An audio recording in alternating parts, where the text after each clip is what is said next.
இன்னைக்கு உபத்திரவம் உண்டு, போராட்டம் உண்டு. ஆனா யாக்கோபை எடுத்துக்கலாமே, யார் மேல தெரியுமா அதிக அன்பு? லேயாள் மேல அதிகமா, ராகேல் மேல அதிக அன்பு வச்சிருந்தாரு. ஆனா அவங்களுக்கு என்ன பண்ணல, குழந்தை இல்ல. இந்த லேயாள் இருக்கிறாங்க பாருங்க, கொஞ்சம் கூச்ச பார்வை உடையவங்க. அவங்களுக்கு ஆண்டவர் என்ன பண்றாரு, எப்பயுமே ஒரு பெஸ்ட் இருக்குது. ஏசப்பா கிட்ட பெஸ்டா இருக்கிறத போக மாட்டாரு, வேஸ்டா இருக்கிறத தான் புடிச்சுப்பாரு. ஹல்லேலூயா. அதுக்கிட்ட எல்லாமே இருக்கும், அழகு இருக்கும், திறமை இருக்கும், அப்படியே கவர்ச்சியா இருக்கும். அதெல்லாம் விட்டுருவாரு. அது அழுக்காக யாருமே அதை சட்டை பண்ண மாட்டோம். ஹல்லேலூயா.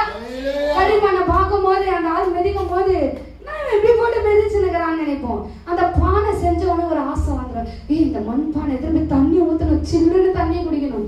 அது வரைக்கும் அது உடைக்கப்படுது, அது வரைக்கும் அது அவமானப்படுது, அது வரைக்கும் அது நிந்திக்கப்படுது, அது வரைக்கும் என்ன பண்ணுது, அது எப்படியாவது அழகா மகிமை கொடுக்க போகுதுன்னு அந்த களிமண்ணுக்கு தெரியவே இல்லை.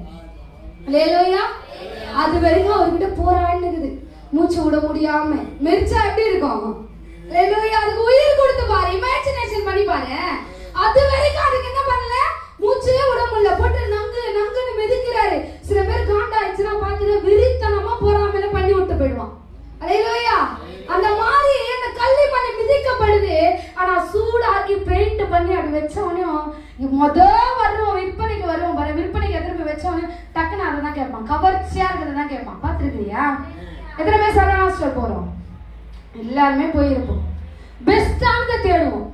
ஹல்லேலூயா. அந்த கண்ணுக்கு விதவிதமா இருக்கும், இதுலயும் பெஸ்ட், இதுலயும் பெஸ்ட், இதுலயும் பெஸ்ட். ஆனா எங்க அப்பா மட்டும் தான் வேஸ்ட் ஏதோ, வேஸ்ட் ஏதோ, வேஸ்ட் ஏதோ, வேஸ்ட் ஏதோ, குப்பை ஏதோ, குப்பை ஏதோ, தகுதி இல்லாதது, தகுதி இல்லாதது, தகுதி இல்லாதது. இப்படியா கரங்களை தட்டி தேவனை மகிமைப்படுத்து. யாருமே பெஸ்ட் கிடையாது, எல்லாமே ஒஸ்ட் தான். ஆனா அவர் உன் வாழ்க்கையில வந்த பிறகுதான் நீ பெஸ்ட். ஹல்லேலூயா. பேசுறவன் பேசினே இருப்பான், கடுப்பேற்றுறவன் கடுப்பேற்றினே இருப்பான்.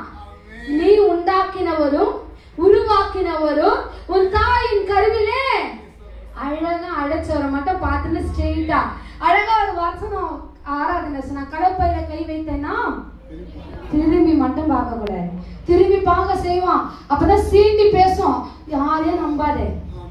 ஹல்லேலூயா. ஒரு கதை ஒண்ணு சொல்றேன். ஹல்லேலூயா. அதுக்கு முன்னாடி எசேக்கியேல் 3:14 வாசிங்க.